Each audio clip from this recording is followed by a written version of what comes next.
Speaking of mapanganib na laro ni VP Sara, mukhang nanganganib ang Metro Manila. Hindi ko alam kung ano ang panganib na mangyayari sa Kamaynilaan.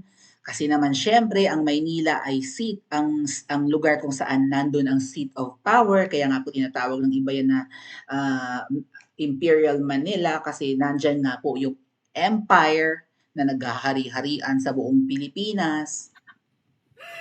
Nandyan sa Kamaynilaan at nasa, 'di ba, sa Kalakhang Maynila, not necessarily the Manila city itself, but of course the whole National Capital Region, diyan nakatira ang mga magnanakaw, ang mga buwaya, ang mga kurakot. Right? Nandiyan ang kanilang mga malalaking bahay sa mga malalaking subdivision na bilyon-bilyon ang halaga, 'di ba? Lahat ng buwis natin diyan diretso, ang buwis ng Mindanao, ng Visaya, ng Northern Luzon diretso diyan lahat. And then pag ibinalik ang liit na lang, no? Kawawang Mindanao. How I wish makahiwalay na lang ang Mindanao sa Pilipinas tapos magsipaglipatan tayo doon. Ang laki kaya ng Mindanao. Okay, kasya tayong lahat doon. Pero meron daw pong banta sa Kamaynilaan. Hindi ko alam, napaparanoid na ba ang sandatahang lakas ng Pilipinas? Kasi kailangan daw maghigpit ng seguridad.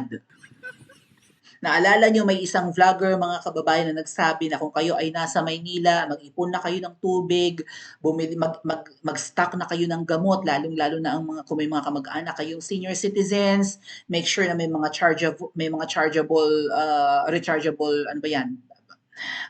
May power banks kayo, ganyan, rechargeable lamp maybe, di ba? Dapat may mga solar lamp kayo or solar chargers or whatever. Mag-ready daw kayo. May something na mangyayaring malaki sa Kamaynilaan at hindi natin alam kung ano ito. Napaparanoid na ba ang men in uniform dyan sa Kamaynilaan? Nararamdaman ba nilang magwawala ang mga Pilipino sa galit? Posible po yan. Bakit? May gagawin na naman ba silang kasamaan? And this time, higit ba ito sa kasamaan na ginawa nila kay Pangulong Duterte, mga kababayan? Gagawa ba ito ng matinding silakbo ng damdamin sa mga Pilipino at magwawala baga ang Pilipino? Ano ang kanilang mga gagawin na pwedeng ikagalit ng taong bayan at baka sumugod sa Kamaynilaan kung hindi man taga Maynila? Anong abuso ang gagawin nila na higit pa sa pagpapakidnap ni PRRD nagagalit sa inyo dyan? Ha?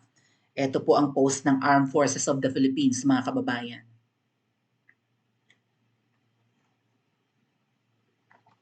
Basahin natin. So, 4 hours ago, nag-post ang Armed Forces of the Philippines. Okay? AFP Chief si Marbil tells Army troops, be prepared to secure Metro Manila. Maghanda daw. 'Di ba? Na gawing ligtas ang buong Kamaynilaan. Bakit? Manila, the Armed Forces of the Philippines or AFP Chief reminded troops of the Army's 2nd Infantry Division in Rizal. Sa Rizal, nagkaroon siya siguro ng talumpati, mga kababayan, to be prepared to secure Metro Manila or the seat of government. Andyan kasi ang Malacanang, andyan ang lahat ng opisina, no? Krame, 'di ba? Veterans, ano ba?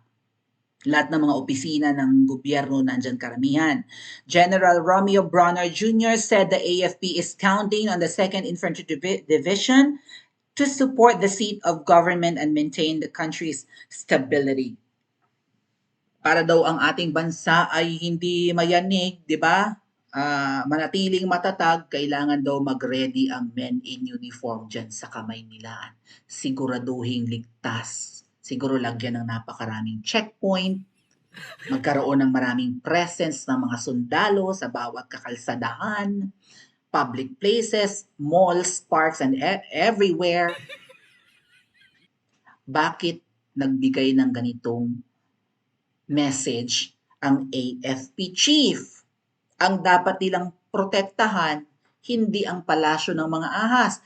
Tayong lahat all over the Philippines ang dapat protektahan ng men in uniform, ng army, ng military. Tayo. Kaya natin sila pinapasweldo. Okay? Kaya sila naka-uniforme ng ganyan para gawing ligtas ang lahat ng mga Pilipino at hindi ang isang pamilya lang. Bakit parang napaparanoid sila? Parang may mangyayaring hindi maganda sa Maynila sa mga susunod na araw. Ano ba ito? Lulusumin ba ng incheck ang Maynila? Or may gagawing hakbang ang Maynila na pwedeng maputukan, literal and figurative? Ano ang gagawin nilang matinding hakbangin? Sang-ayon ba dito ang lahat ng mga Pilipino dyan sa Pilipinas kahit kami nasa abroad? Ano ba to? Gagawa sila ng commotion dyan sa South China Sea? Makikipag-gitgitan ba sila? Papalag ba sila sa inchik? Mangpo-provoke ba sila sa inchik? And sa mga inchik? What? Actually mga kababayan, ang daming nakikidnap na inchik ngayon dyan sa Pilipinas. Baka mamaya sa dami ng kinikidnap na inchik, may mga napapatay na inchik. Pinalalabas nilang gulo lang yan sa Pogo. Baka nga mapikon ang gobyerno ng China sa atin. Nakita niyo yung post ko sa Facebook, may isang 29-year-old na inchik na hindi na makita. Diyan nakatira sa, I think, sa BGC. Isang buwan nang hinahanap ng pamilya, hindi pa rin makita. Ay, dayo lang sa Pilipinas, tapos isang buwang nawawala, ano pang aasahan nyo? Diyan sa Alfonso Cavite, bandang Tagaytay, doon may nakita doong parang sasakyan ng isang Pinoy, negosyanteng Pinoy. Nakita yung katawan ng negosyante at saka ng kanyang bodyguard ba yun? Nasa gilid ba ng kalsada? Pinatay. May nawawalang Pinoy, pinatay. Hindi lang Pinoy ang nawawala, pati mga inchik, mga foreigner. Ang Australia nagbabala na sa kanilang citizen na huwag pupunta ng Pilipinas dahil ang daming rallying nangyayari sa Pilipinas. Ang daming nangyayaring rally every weekend, lalo na kahit dyan sa ICC, sa dahig may rally ang mga Pilipino. Hindi umaalis sa tinatawag nila ngayong Duterte Park dyan sa harap ng ICC. Pero ang Maynila, tulog. Pero kahit na walang ginagawa ang mga taga Maynila or mga nandyan sa 'di ba, Southern Luzon, Central Luzon, and even sa NCR, kahit hindi naman nagrarally ang mga Pilipino diyan dahil nga po na-infiltrate na kayo ng mga double agents at mga ahas, sinasabihan kayong huminahon at kung magrarally kayo hanggang liwasan lang para hindi kayo kita ng inyong mga kapwa Pilipino. Okay? Sa liwasan lang kayo mag-rally kasi nga tago kayo dyan ng mga puno, mukha kayong eng-eng. Tapos mag-uuwian kayo kinagabihan. Paboritong-paborito nila yan, liwasan. Okay? Na hindi naman nakikita ng mga dumadaan na meron palang rally doon. Para kapag kayo nasa liwasan, ako na nagsasabi sa inyo mga kababayan, pag nag-rally kayo sa liwasan, para kayong nagrarally sa gitna ng gubat, sa taas ng mga puno dyan. Walang nakakaalam na may rally dyan kung di pa kayo magsisisigaw gamit ang megaphone. Okay, diyan kayo dinadala ng mga ahas, ng mga double agents. Diyan kayo mag-rally. And then uwi kayo kinagabihan. Tapos wala na, tapos na. At least nailabas niyo yung inyong galit doon sa liwasan nang wala namang nakakarinig, wala nakakaalam. Kung hindi pa magbuklat ng social media, sasabihin nila ang bagong EDSA, social media, urur! Bakit? Ang mga matatanda marunong mag-social media, may Facebook si Lolo, si Lola, marunong mag-FB, marunong mag-YouTube. Ilang Pilipino ang may cellphone? Lahat ba? One cellphone per Filipino ba? 1:1 ang ratio? Ang tatay ko nga hindi marunong gumamit ng ng touchscreen na cellphone eh. Wala lang siyang choice kasi yun ang binili ko sa kanya. Okay, ang alam lang niya ngayon, tumawag sa akin. Hindi nga marunong mag-chat ang tatay ko. Diyos ko po. Oh. So, hindi lahat ng Pilipino nakakapag-social media. Sa social media nyo mapapanood ang ginagawang kawalang hiyaan ng gobyerno ng kapatid ni Mangga. Sa social media nyo mapapanood na ang mga men in uniform, wala na, parang private army na ng pamilyang yan. Hindi nyo napapanood sa mainstream. Ang tatay ko nakatanghod lang sa TV. Walang kaalam-alam na ang napapanood sa TV ay pang-brainwash na. Mind conditioning ang napapanood sa TV, even sa radio. Pinalalabas ng media sa Pilipinas, ng mga giant media, na magaling ang pamumuno ni Ngiwi M. At masama ang mga Duterte, kaya nakulong.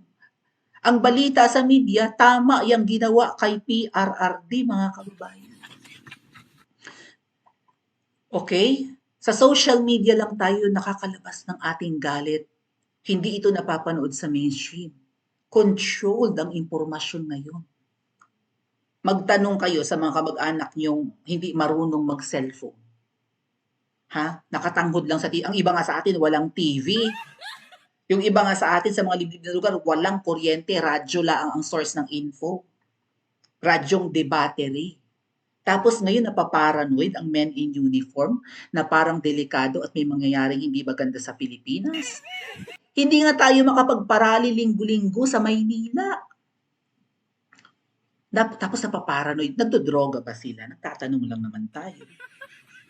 Pero isa sa pumapasok sa isip ko, mga kababayan, kung bakit parang nagre-ready ang Metro Manila na posibleng may hindi magandang mangyayari diyan. Katulad nung binanggit ng vlogger nung mga nakaraan na mag-ready na, 'di ba? Kailangan may mga charger kayo. Meron kayong ano ba 'yon, yung power bank, dapat may mga nakaimbak kayong tubig, gamot, ganyan kasi mukhang magkakagulo sa Maynila. Bakit? Baka nga ganyan ang gawin nila. Gustong-gusto ni Ngiwi M ng giyera. At ano ang unang tatargetin ng ano, ng incheck kung magkaroon man ng, 'di ba? Kung makikisawsaw ang Pilipinas sa bangayan ng China and Taiwan, hindi naman natin yan giyera eh. Pero kung makikisawsaw tayo, nandito yung mga EDCA sites, yung mga military bases ng US nasa Pilipinas, yan ang unang tatargetin. And even the Manila itself, tatargetin yan. Kasi nandiyan nga ang seat of power. Ayun ang sabi nung ni Marbil, di ba? The seat of power, the Manila. Oh, seat of government. Nandiyan ang trono ni Ngiwi, nandiyan ang palasyo. Hindi ako mag-a-against kung hagisan man ng kung ano man ang palasyo. Kasi yung palasyo lang, ha? Gisa ng tae. Charot, patintabi. I wouldn't oppose it. Basta doon lang doon lang. Huwag yung buong Metro Manila. Another thing na pumapasok sa isip ko, mga kababayan, is baka pagdating ng election, magkaroon ng malawakang dayaan. Baka matalo ang ating Duterte at pumasok ang 12 ni Ngiwi M. 10 na lang ngayon yung kay Ngiwi M na senatorial candidates kasi kinuha ni VP Sara, si Camille, even Aimee. Pero kung mananalo si Camille at si Aimee, kompleto pa rin ang 12 slots ni Ngiwi M. Hindi malayo, mga kababayan, na magkaroon ng dayaan sa May 12. Ayan na lumalabas na sa balita. Palpak ang online voting, iba ang resulta ng online votes ng mga OFWs kung todo palusot ngayon si George Garcia ng Comelec. Hindi pa naman yun yung final, lalabas pa naman yung final kasi magagamit yun sa vote buying. What? Hindi natin maintindihan ang paliwanag ng Comelec kung bakit ang lumalabas sa boto ng OFWs na Duterte ang ibinoto plus Punasan plus Gonzales. Ang lumalabas ay pangalan ni Tito Soto, hindi nila binoto. Ang lumalabas pangalan ng party list ng Makakaliwa. Hindi naman na binoto. Ang binoto, Ipanaw Sambayanan. O yung Duterte Youth Party List. Mga party list na pro Duterte. Ang ibinoto ng OFWs, ang lumalabas, party list ng Makakaliwa, ng NPE. Tapos lumabas yung pangalan doon ni Pia Cayetano, lumabas ang pangalan ni Pacquiao, hindi naman binoto ng OFWs yun. Maliwanag, very obvious, even yung isang saan ba yun, I think in Abra or wherever, isang tumatakbong mayor na lawyer, na nalibot ako yung pangalan, naging topic ko siya. Sabi niya, dapat pag nagbibilang ng boto, hindi yan nakakonect sa internet. Saka ko-connect sa internet ang mga vote counting machines kapag katapos na ang bilangan. Kasi nga raw, very vulnerable ang makina kapag nakakonect na sa internet. habang binibilang pa lang ang boto or habang bumoboto pa tayo at hindi pa tayo nagpi-feed sa makina, naka-connect na agad siya sa internet. 'Di ba may isang abogadong nagsalita patungkol diyan na magaling sa sa IT? Ang laki ng probability at possibility na magkakadayaan sa May 12. At kapag hindi lumusot, may narinig pa akong usapan, 3 lang sa Duterte ang lulusot para hindi halatang dinaya ang elections. Sino ang 3 lulusot? Baka si Bongo, si AVR, or si Attorney Vic Rodriguez, at saka si Bato. Kasi sila lang so far ang matunog sa di ba? Baka si Marcoleta malaglag pa. Ay yung dalawa, si Bongo at si Bato, ang tahimik ngayon eh. Well, at si Bato nandun sa Senate hearing ni Amy, pero ang lambot ng pagkabato niya, marshmallow. Baka pagdating ng impeachment trial ni VP Sara, eh, biglang iiyak-iyak na naman sabi, katulad ginawa niya kay kanino ba yun? Kay Migs Zubiri? Umiyak ako kasi bumoto ako ng yes para mapalitan si Migs Zubiri kasi kailangan kong sumunod sa desisyon ng aming grupo na yes din ang boto ko eh. Bato betrayed Migs Zubiri when it comes to Senate presidency. Bumoto si Bato na palitan si Migs. Kaya ngayon ang Senate President ay si Cheese. Alala nyo? Merong speculations na 3 lang sa Duterte ang papasok. The rest, para hindi lang halatang dayaan. Okay? Baka mamaya wala na si Attorney Vic Rodriguez nandiyan na si Amy sa atin eh. 'Di ba? Ina-endorse ni VP sa. Baka mayari si Amy, si Bato, si Bongo. O baka mamaya si Amy, si Attorney Vic, wala si Bato, at si Bongo. Kasi si Bongo sikat.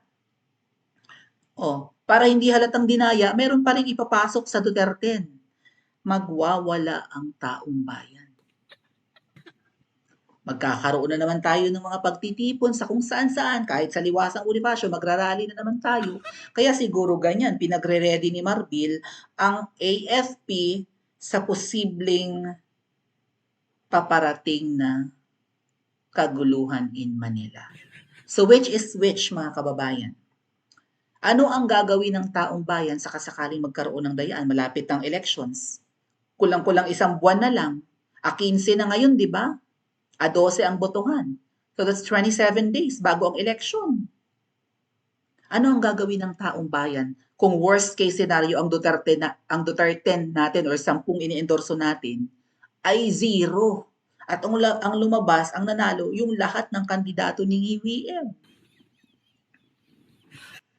Ano, iiyak na lang ba tayo? Mananahimik na lang ba tayo? For sure, may lalabas na taong bayan. Magtitipon-tipon sa kakalsadahan, bababa, di ba? Magrarally. Or, baka gustong-gusto nila ng gyera kasi may pera sa gyera. And kailangan nilang i-secure ang Manila kasi nandun nga nakaupo si Ngiwi. Which is which, mga kababayan? Pa-comment po sa comment section at mag-like and subscribe din po kayo.